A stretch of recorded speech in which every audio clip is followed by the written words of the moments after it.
The customer is always right. A lovely slogan, a catastrophic operational model. In the fluorescent-lit trenches of American retail, the return counter is a battlefield, a surreal landscape where logic dies and audacity reigns supreme. We are not here to judge the products. We are here to document the people who looked reality in the eye and demanded a refund. This is the chronicle of satisfaction guaranteed. 1.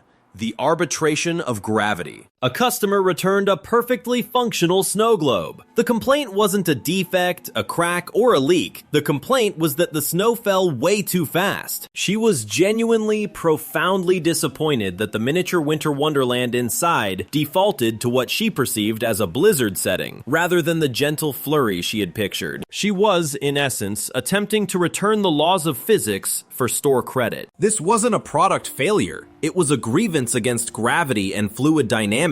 She expected the manufacturer to have somehow negotiated a slower terminal velocity for the white plastic flakes. Perhaps a viscosity adjustment? Unfortunately for her, the universe's terms of service are notoriously strict, and Isaac Newton's policies are always unequivocally non-refundable. 2. The Thermodynamic Grievance. In a moment of beautiful, delicious irony, a customer returned a sloshing, half-full bag of water. The product, purchased just 1 hour earlier, had been a 10-pound bag of ice. The complaint? It had mostly melted during her 45-minute drive home through bumper-to-bumper traffic, in the middle of a July heat wave. She wasn't just returning a product. She was filing a formal complaint against the second law of thermodynamics. She was demanding a refund because H2O had obeyed its inherent chemical properties. She expected the ice to have the moral fortitude to resist the ambient temperature, to hold its solid form out of sheer respect for her purchase. She was trying to return the state of matter itself. 3. The Hydrophobic Betrayal. A brand new swimsuit was brought back to the store, still damp and smelling faintly of chlorine. The reason for the return, stated with genuine indignation, was that it got wet when I went in the pool. Let that sink in. The customer was legitimately disappointed that a garment designed specifically for immersion in water had, in fact, absorbed moisture. She seemed to be under the impression that the fabric should have magically repelled the entire body of water around her, leaving her dry as she carved through the deep end. This wasn't a return. It was a formal grievance filed against the very concept of wetness. The product had failed its one imagined job, defying the element of water itself. 4. The self-sustaining cactus myth. A cactus was returned for demanding too much care. This is a plant that evolved to survive neglect in the harshest deserts on Earth. The owner admitted to watering it once at New Year's and then sometime in June. He was genuinely perplexed that it wasn't self-sustaining, as if he'd purchased a botanical robot that should run on autopilot. Nature, it turns out, does not ship with a set-it-and-forget-it feature. Desert plants are drought-tolerant, not immortal. The live plant guarantee apparently excludes calendar-based agriculture and a fundamental misunderstanding of photosynthesis. The plant's dry mode, much like the customer's patience, was not, in fact, forever. 5. The Photosynthesis Paradox. A beautiful, vibrant, and very artificial houseplant was returned after 3 weeks.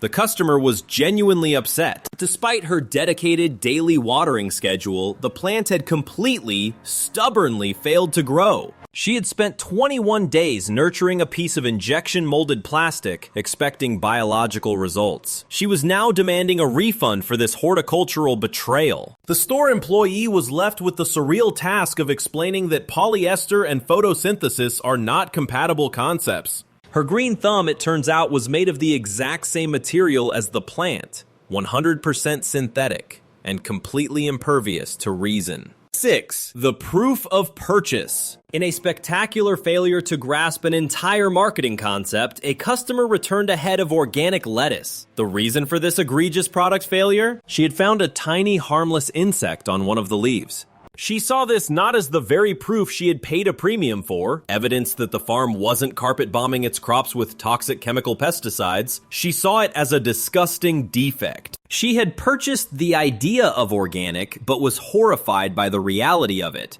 She wanted nature, but only if it was sterile, laminated, and free of any actual nature. The insect wasn't a bug, it was an unwanted verification of authenticity. 7. The boneless chicken conspiracy.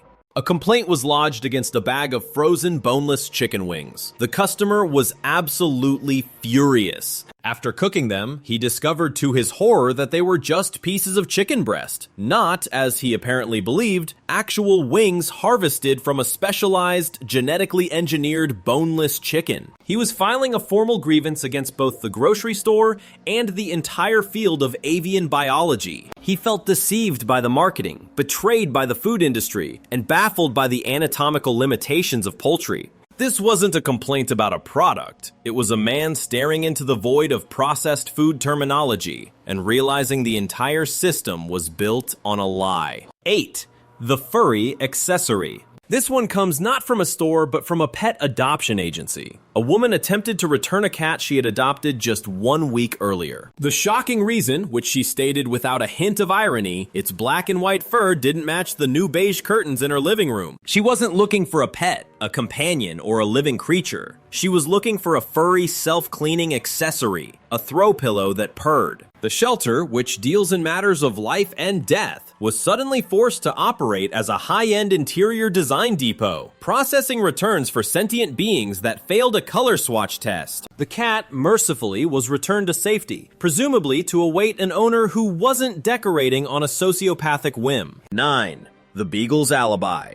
A customer tried to return a 10-pound bag of dog food with only a few cups left rattling in the bottom. His official, solemn reason was that his dog didn't seem to enjoy it. This claim of canine culinary displeasure might have worked, except for the primary piece of evidence sitting right next to him. The dog, a very happy-looking, slightly overweight beagle, was wagging its tail so hard it threatened to achieve liftoff, staring at the bag with the laser-focused intensity of a true believer. The evidence was not on the man's side. The dog's entire physical form was a testament to exactly how much it enjoyed that food. 10. The Impatient Gardener. A customer returned a single packet of tomato seeds because, quite simply, they didn't grow. The timeline is the crucial part of this agricultural tragedy. He had purchased the seeds the previous afternoon, planted them in a styrofoam cup that morning, and was now back at the store at lunchtime demanding a full refund. A mature, fruit-bearing plant had not materialized on his desk in the 4 hours since planting. He was genuinely frustrated by this failure of instant gratification. He hadn't bought seeds, he believed he had bought a time-lapse video. He was attempting to return the entire process of agriculture for being too slow, filing a warranty claim against the very concept of botany. 11. The Laws of Combustion. The item being returned was a beautiful, vanilla-scented candle. The incredible complaint stated with utter seriousness, "It got smaller after I lit it." The woman was genuinely upset that the wax was being consumed by the flame. She seemed to believe she had purchased a permanent, infinite light source that also happened to smell nice. She was, in effect, filing a warranty claim against the laws of combustion. She was horrified to discover that the fuel was the product. This wasn't a defective item, it was a 7th grade science experiment that she had just failed, spectacularly. 12. The Salty Surprise. The item placed on the customer service counter was a large cylindrical container of Morton salt. The official reason provided for the return was, and you cannot make this up, "This product is far too salty for my taste." He had purchased a container of pure, unadulterated sodium chloride and was shocked to discover its inherent chemical properties. What was he expecting? A subtle hint of brine? A whisper of the ocean? He had bought the very definition of salty and was now returning it for being exactly what it was. It's a complaint so fundamental, so elemental, it borders on the philosophical. He was trying to return the periodic table. 13. The Dirt Disclaimer. A large 40-pound bag of premium potting soil was hauled up to the customer service counter. The reason for the return was stated with pure, unadulterated shock and disgust. "This bag," the customer announced, "is completely full of dirt." The employee was then faced with the surreal task of gently explaining that potting soil is, in fact, a special, nutrient-rich type of dirt, specifically designed for plants. The customer was appalled, as if they had been the victim of a bait-and-switch operation. They had purchased the bag labeled soil and were now horrified to find dirt. It was a semantic nightmare, a crisis of compost, and a full refund was, apparently, the only solution. 14. The functionally perfect antagonist. A retail nightmare story involves a customer returning an alarm clock. The official complaint, filed with genuine anger, was that the clock was too loud and abrupt and that it kept waking him up in the morning. He was furious that the product was performing its one and only function with 100% accuracy. He had purchased a device engineered for the specific purpose of disrupting sleep, and he was now demanding a refund because it had successfully disrupted his sleep. Its performance review was simply too good. He didn't want an alarm clock, he apparently wanted a quiet, polite box that would not wake him up. 15. The solar-powered vampire. Here is a classic case of user error elevated to high art. A solar-powered calculator was returned as defective. The customer furiously explained that the device completely stopped working every single night, without fail. After some gentle questioning, it was revealed that he was attempting to do his accounting in a pitch-black room. He was baffled and betrayed that a solar-powered item required the sun. He seemed to believe the solar part was just branding, a marketing gimmick. It turns out the sun's warranty expires promptly at sunset, and the calculator's ability to perform math was, unfortunately, dependent on the user's ability to understand basic light. 16. The overly effective tool. A set of professional-grade kitchen knives was returned for being, and this is a direct quote, unreasonably and dangerously sharp. The customer was genuinely angry that the knives had effortlessly sliced through his vegetables rather than just gently bruising them into submission as his old dull blades did. He was expecting a prop from a serene daytime cooking show, but had instead received a functional and highly effective culinary tool. He was horrified by the product's quality. He didn't want a knife that cut, he wanted a knife that merely suggested cutting. 17. The successful failure. The product being returned was a classic wooden mousetrap. The customer, visibly shaken, was not complaining that it failed. He was horrified that it had worked. He called the result gruesome, effective, and deeply upsetting. He was demanding a refund because the trap, which is explicitly designed to trap and, let's be blunt, kill a mouse, had the audacity to successfully trap and kill a mouse. He had purchased the solution but was appalled by the outcome. He was hoping, perhaps, for a trap that would simply detain the mouse and hold it for a stern lecture before releasing it on its own recognizance. 18. The Inconvenient Solution. The complaint form for this return simply read, "Made an inconvenient mess." The product in question was a fire extinguisher. The customer had successfully, and one assumes quite frantically, put out a kitchen grease fire. He was now demanding a full refund because the white powdery retardant had gotten all over his countertops and floor. Apparently, a burnt-down house would have been a much tidier, less inconvenient outcome for him. He was returning a life-saving device because it had prioritized saving his home over his cleaning schedule. The sheer audacity is almost flammable. 19. The Skull-Saving Defect. A bicycle helmet featuring a massive spiderwebbing crack right down the middle was slammed on the counter. The man was furious. He was irate that the helmet broke after he fell off his bike and hit his head directly on the pavement. He completely, fundamentally, failed to understand that the helmet breaking was the entire point. It had performed its function perfectly. It had absorbed the kinetic energy of the impact, sacrificing its own structural integrity so that his skull would not have to. He was alive and conscious enough to complain because the helmet failed. He was demanding a refund for the very event that had just saved his life. 20. The Uncooperative Shovel. It's a simple tool designed for a simple job, returned for a simple reason. A brand new shovel was brought back because the act of digging was far more labor-intensive than advertised. The customer genuinely seemed to believe that the shovel was supposed to do most of the work for him. He was baffled that manual labor was, in fact, manual. He had purchased a piece of curved metal on a stick and was disappointed it wasn't automated. This wasn't a defective product, it was a defective work ethic. He was returning the tool as a formal protest against the concept of physical effort itself. 21. The Concrete Nail Conundrum. The complaint against the box of 2-inch steel nails was that they kept bending. This would be a valid, reasonable concern for a defective product. Except the customer then admitted with some frustration that he had been trying to hammer them directly into a solid concrete wall. As a fascinating secondary detail, he was performing this task using the heel of his dress shoe. He was returning the nails for their complete failure to defy the laws of physics and material science.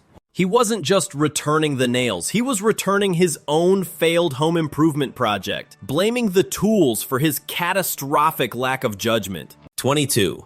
The Protective Film Paradox. An expensive high-tech baby monitor was returned because the video feed was blurry and indistinct. The new parents were worried the internal camera was broken, convinced they had a defective unit that was endangering their child. An employee took the monitor, looked at the camera lens, and performed a highly technical maneuver. He peeled off the thin protective plastic film that all new electronics ship with. The feed instantly became crystal clear. The parents had been staring at a blurry, out-of-focus warning label for days, convinced they were witnessing a technological failure. The only thing defective was their observation skills. 23. The Lens Cap Catastrophe. A brand new digital camera was returned because, according to the customer, every single picture I take is completely black. He was convinced the internal sensor was broken, the complex electronics fried. The store employee, a veteran of these technological tragedies, took the camera. He calmly, silently removed the opaque black lens cap from the front. He then aimed the camera at the customer and snapped a perfect, crystal clear, high-resolution photo of the man's stunned, dawning realization.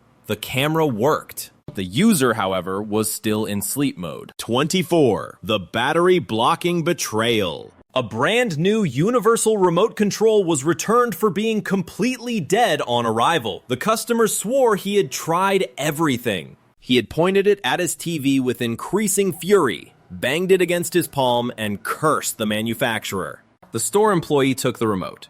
He turned it over. He calmly pulled out the tiny clear plastic tab that was sticking out of the battery compartment, a tab specifically designed to prevent the batteries from making contact during shipping. The remote immediately powered on. The customer wasn't returning a broken product. He was returning his own inability to read a 3-second setup instruction. 25. The Analog to Digital Crisis.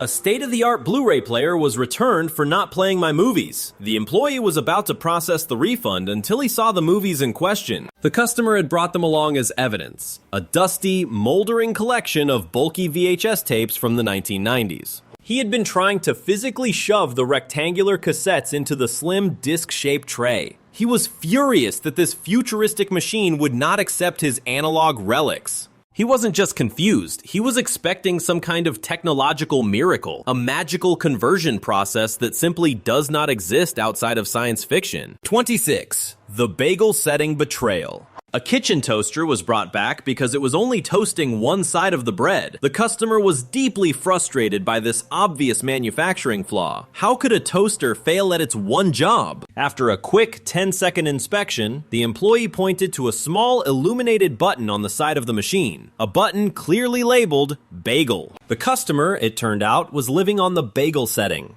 The machine was working perfectly. The user was the one who was malfunctioning. He had been unilaterally toasting one side of his bread for weeks, blaming the appliance for his own operational error. 27. The Psychic Navigation Failure. This next return was a formal complaint against technology for not being psychic. A man brought back a GPS unit, furious that it had led him to the wrong address. This happens. But after some gentle prodding, he eventually admitted to typing in the destination incorrectly. His fury, however, was undiminished. He insisted with a straight face that the machine should have known what I meant to type. He wasn't seeking navigation. He was seeking a $150 mind reader. He was returning a piece of satellite technology for failing to have telepathic capabilities. 28. The Sedentary Step Count Scandal. A smartwatch was returned for cheating on step counts. The customer bragged that he had successfully hit his 10,000 step goal every day while remaining seated on his sofa. His method? Wildly waving his arm back and forth during a Lord of the Rings marathon. He was demanding a refund because the watch, which uses an accelerometer to track motion, had correctly recognized his motion. He felt the watch should have recognized his intent, or lack thereof. Motion sensors track movement, not moral effort. He wanted a refund because the watch recognized physics, not his profound lack of willpower. 29. The 3-minute marathon.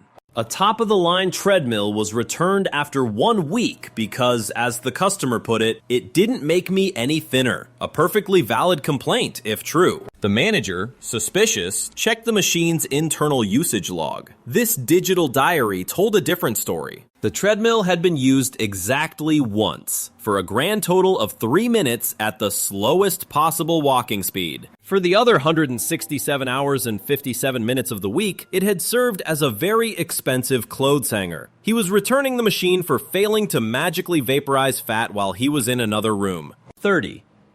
The Osmosis Workout. The audacity here is a testament to the power of wishful thinking. A woman returned a high-intensity workout DVD complaining that she hadn't lost a single pound. When the clerk, bracing for the answer, asked if she had been doing the exercises, she replied with genuine confusion. "No," she said, "but I watched the whole thing twice." She had purchased an exercise program and was now returning it for failing to deliver results via visual osmosis. She expected to lose weight simply by witnessing other people sweat. She was returning the product for her complete philosophical misundersection of cause and effect. 31. The Immortal Tree. This is a legend of the retail world. A customer returned a completely dead brown needleless Christmas tree to Costco in mid-January. Her stated reason was simple: delivered without a trace of irony. It died. As if she had been sold a faulty immortal being, a defective evergreen that was supposed to last forever. She had breached the contract of seasonal decor. To complete this masterpiece of audacity, she even presented the original receipt, which she had meticulously saved and stapled to the tree's leftover netting. The store, bound by its own legendary policy, reportedly issued the refund. 32. The Post-Mortem Steak Review.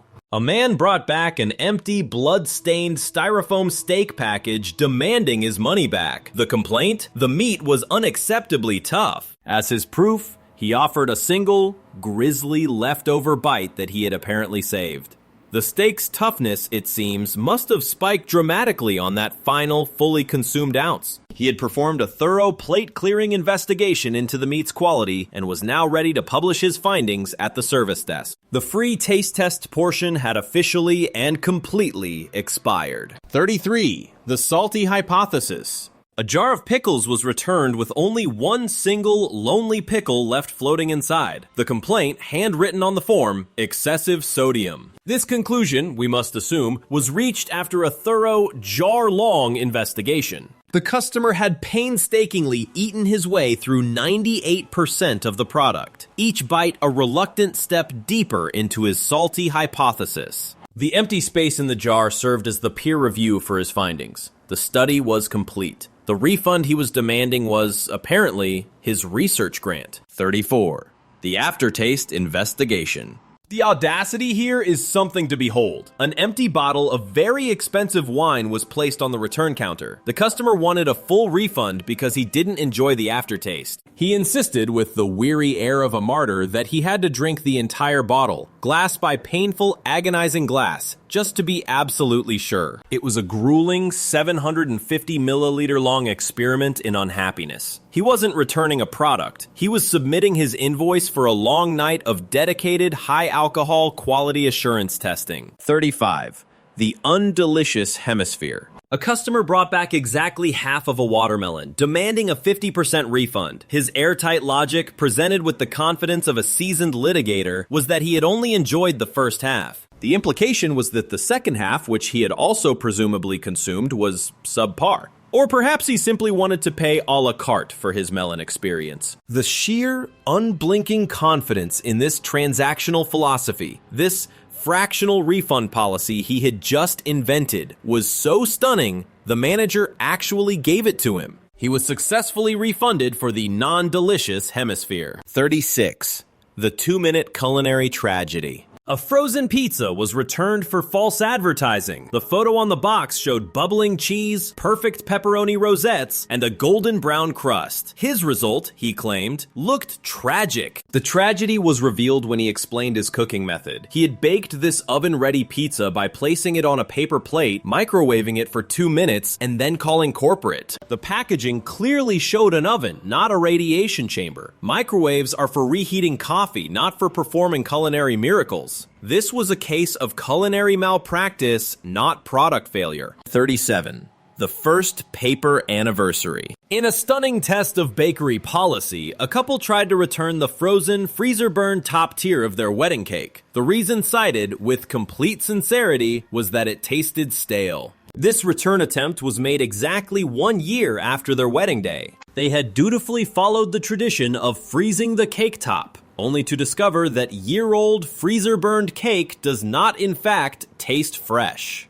The store's freshness guarantee, it turns out, expires well before the first paper anniversary. They were attempting to return a memory, and a stale one at that. 38. The midnight wardrobe. A high-end dress was returned on the Monday after a major local gala. The reason was a classic. It didn't fit right. This complaint was undermined by 2 small, crucial pieces of evidence. First, the faint, lingering smell of expensive perfume that was decidedly not the store's. And second, a small, carefully hidden wine stain on the inner hem. The dress didn't fit, but it had apparently fit just right for one glamorous, champagne-fueled evening. The store's generous return policy had just unwittingly sponsored her big night out. 39. The one-day suit rental. Some returns tell a complete 3-act story. A man brought back an expensive suit, also on a Monday, claiming the color was off in his lighting at home. It was a plausible, if common, complaint.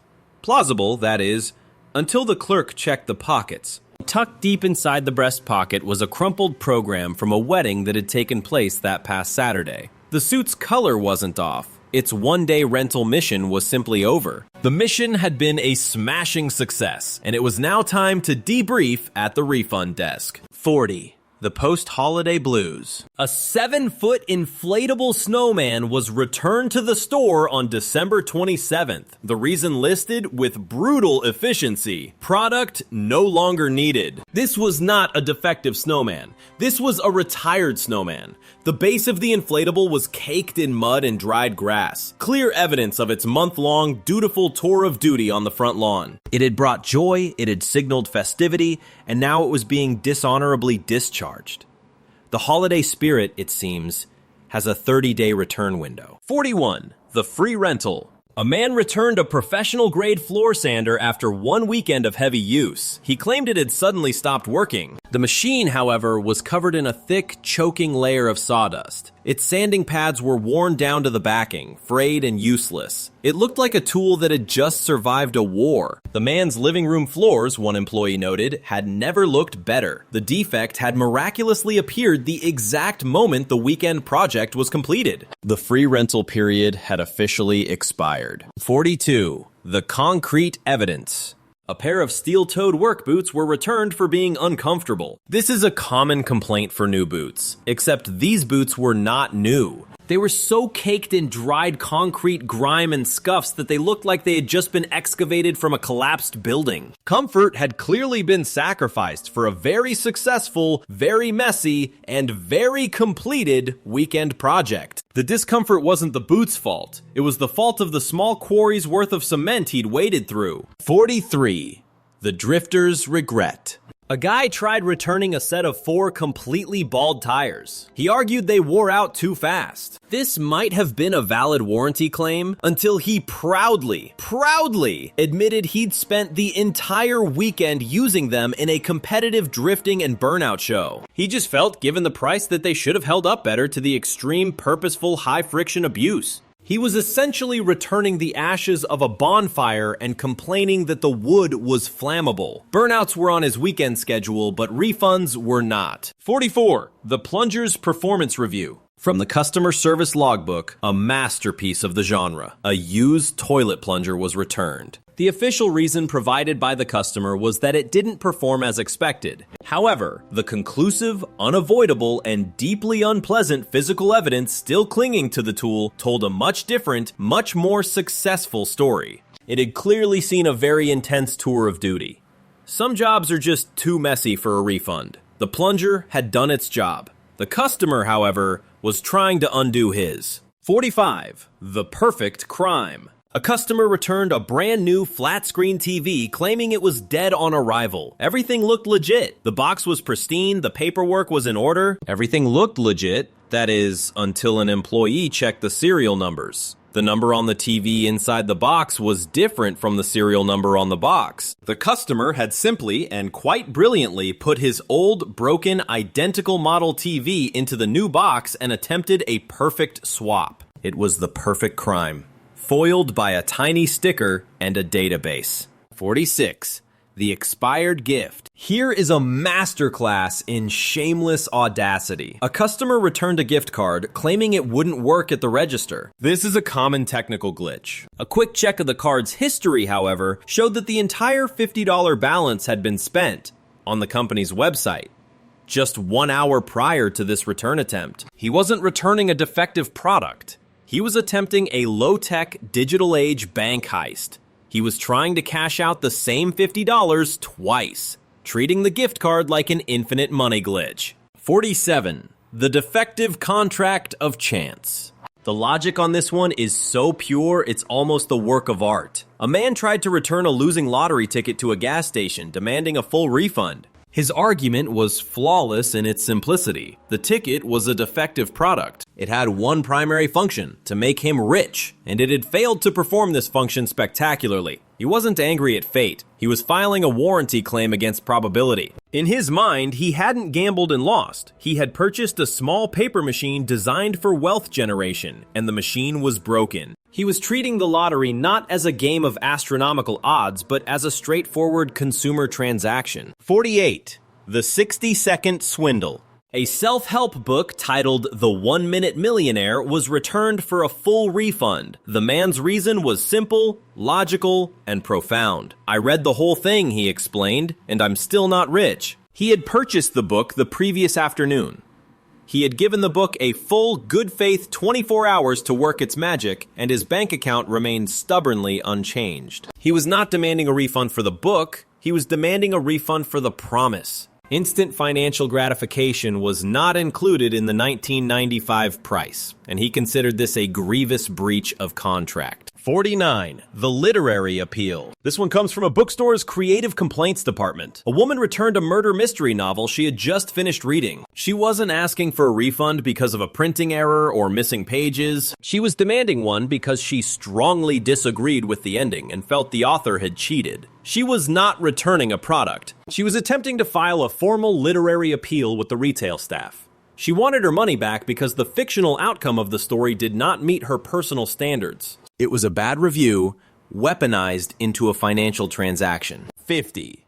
The BOGO Heist. And for the grand finale, a customer successfully returned a buy one, get one free pizza. This is how the scam worked. He had eaten the pizza he paid for. He was now returning the free one unopened and demanding a full cash refund for it. He was attempting to weaponize a marketing promotion to generate pure, unadulterated profit. He wasn't returning a product, he was monetizing a loophole. It's hard to tell what's more impressive, the creativity of the request or the fact that, in some cases, it actually works. The final receipt. The journey ends, but the line at the service desk is eternal. What we've witnessed here isn't just a collection of anecdotes. It's a raw, unfiltered documentary on the human condition. It's a study of the bizarre, beautiful, and terrifying disconnect between what we want and what is. In the grand fluorescent-lit theater of American commerce, the satisfaction guaranteed policy has become a psychological escape hatch. It's no longer a simple warranty against manufacturing defects. It is now a bizarre ritualistic system for processing buyer's remorse, existential disappointment, and the nagging suspicion that life itself has failed to perform as expected.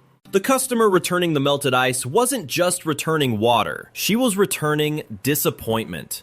The man returning the 1-Minute Millionaire wasn't just returning a book, he was returning a failed dream. We've built a system where the consumer isn't just king, they are a capricious god, demanding that the universe bend to their will, or at least offer store credit. The items themselves are irrelevant. The steak, the suit, the snow globe, they are just proxies for a larger grievance. The true complaint, filed over and over in 1,000 different ways, is against reality. The modern refund has become a weaponization of optimism. It's the belief that any transaction can be undone, that every choice is reversible, that all consequences are someone else's responsibility. The audacity is breathtaking. The man returning the used plunger is a hero of our time, a pioneer of accountability-free living. He tried, he failed, and he concluded the problem was not his effort, but the tool. This is the new American dream. Not to build a better mousetrap, but to return the one that worked too gruesomely and get your money back. As the service clerk scans the barcode on a half-eaten watermelon, they aren't just processing a transaction. They are a priest, absolving the customer of their sins of consumption. Go forth, the receipt whispers, and purchase unwisely no more. But they will. Oh, they will. Because in this narrative, the product doesn't have to be perfect. The purchase doesn't have to be smart. The act doesn't have to make sense. It just has to come with a receipt. The system is broken, exploited, and pushed to the absolute limits of absurdity. And yet, tomorrow morning, the automatic doors will slide open, the lights will hum to life, and someone, somewhere, will look at a dead Christmas tree in their living room on January 15th and think, you know what, it's worth a shot.